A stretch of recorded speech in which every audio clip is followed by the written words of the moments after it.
Assalamualaikum. Selamat datang ke Pak Long Channel. Hari ini kita nak review tengok bunga pelam harum manis. Bunga pelam pun dah berbunga dah ni. Kalau tak hujan insya-Allah. Okey. Mula musim timur, musim panas lik lah ni. Kalau tak ada hujan, bunga pelam dia lekat banyak lah sikit. Bunga pelam.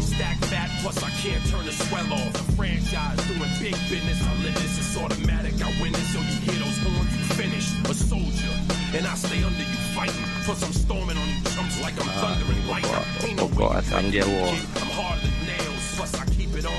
Like I'm part of the jail, I'm slaughtering stale competition. I got the whole block wishing they could run with my division, but they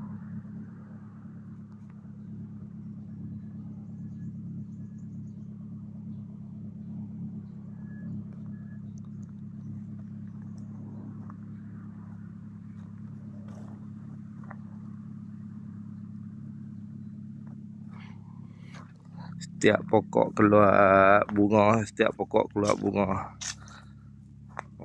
dia pelan-pelan. Kalau tak hujan, kalau hujan turun dia akan rentung hitam habis. Ni putih ni bau ni.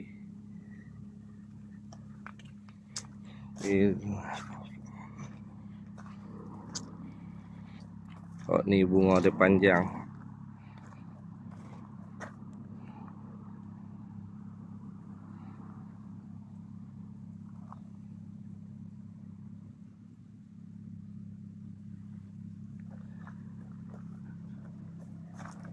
Lah musim timur, tengah timur lah ni, tengah ke musim kering. Kalau tak ada hujan insya-Allah.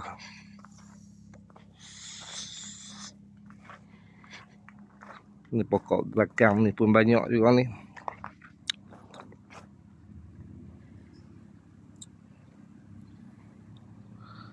Okey. Ni pokok orang kata gambak Sarawak. Tak tahu betul ke tak.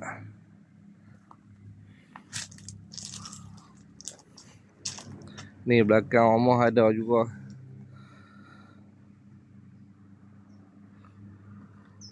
Ni pokok haji nombor tu.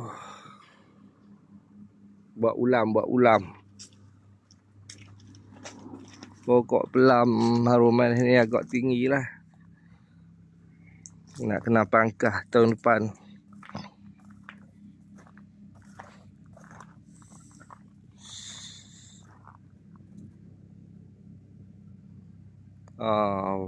Pokok tu agak banyak bunga. Pokok lain-lain bau duk turun.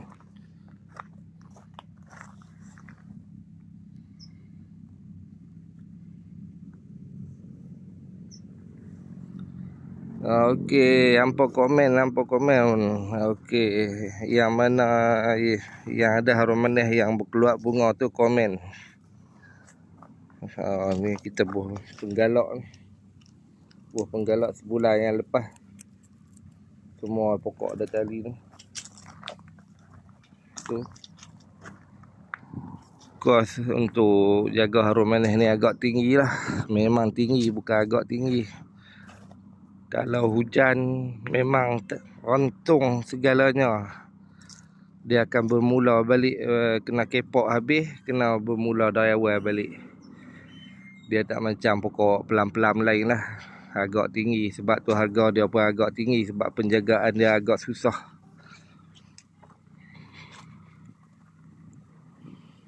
Lepas ni nak kena, bila keluar putih, nak kena balut kali satu untuk elakkan daripada disengat menatang lah.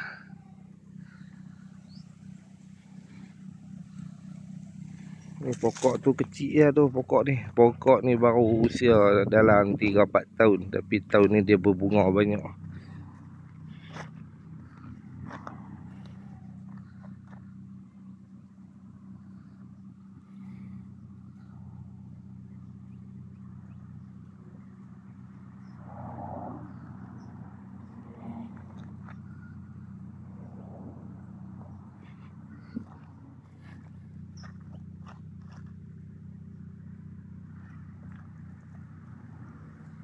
Okey, untuk video kita seterusnya, kita nanti buah putik keluar untuk balut, kita akan up video-video harum manis seterusnya lah. Dan jangan lupa like, subscribe dan share untuk video-video yang seterusnya. Assalamualaikum warahmatullahi wabarakatuh.